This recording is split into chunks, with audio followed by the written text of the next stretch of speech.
Wow. Impressive. But do you know how it works?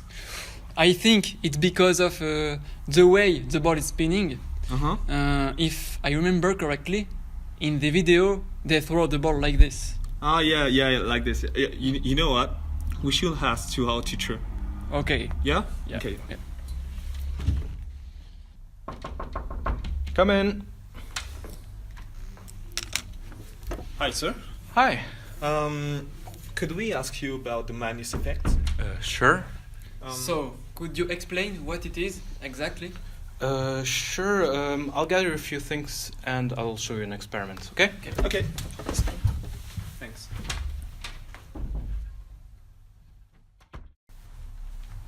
So, the Magnus Effect is the commonly observed effect in which a spinning ball curves away from its original path. So, let's do the first experiment. In the first experiment, when a tennis ball rolls down an incline rail, it falls exactly how you'd expect in a parabolic path. However, if you let a paper roll down an incline rail, look what happens.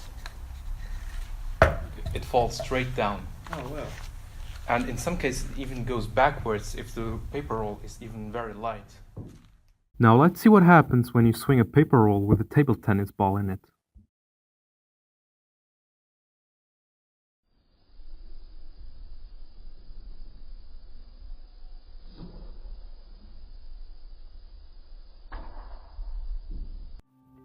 So what is the Magnus Effect? The answer is that when a ball or any object is spinning, there is a force perpendicular to the object's spin axis. If the ball is spinning clockwise, the force goes down. If it's spinning counterclockwise, the force goes up. As the ball is moving forward through the air while spinning, the air is flowing around the ball from the front and from the back. The ball is spinning in the same direction as the airflow at the top of the ball and in the opposite direction as the airflow at the bottom. Friction plays a big role here, since between the air and the ball surface, air is dragged around the top of the ball downwards towards the back. However, at the bottom, air comes to a halt instead of being deflected upwards. This results in Newton's third law. If you remember, Newton's third law says that for every action there is an equal and opposite reaction. This is what's happening here. Due to this law, the air is exerting an upwards force on the ball while the air is deflected downward. Bernoulli's principle is basically the concept behind the Magnus Effect. Bernoulli's principle states that in fluid dynamics, an increase in the speed of a fluid happens simultaneously with a decrease in pressure or a decrease in the fluid's potential energy. It is translated by this equation: v squared over 2 plus g times z plus p over rho is equal to a constant, where v is the fluid flow speed at a point on a streamline, g is the acceleration due to gravity, z is the elevation of the point above a reference plane, p is the pressure at the chosen point, and rho is the density of the fluid at all points in the fluid.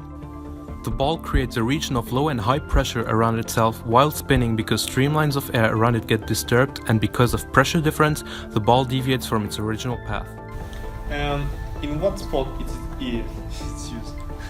So, the Magnus Effect is used in many different sports, most notably in sports such as football, especially when a player is trying to score from a corner, but then we also have sports like cricket or golf, or most ball games, really. The Magnus Effect always plays a major role here when the ball is spinning.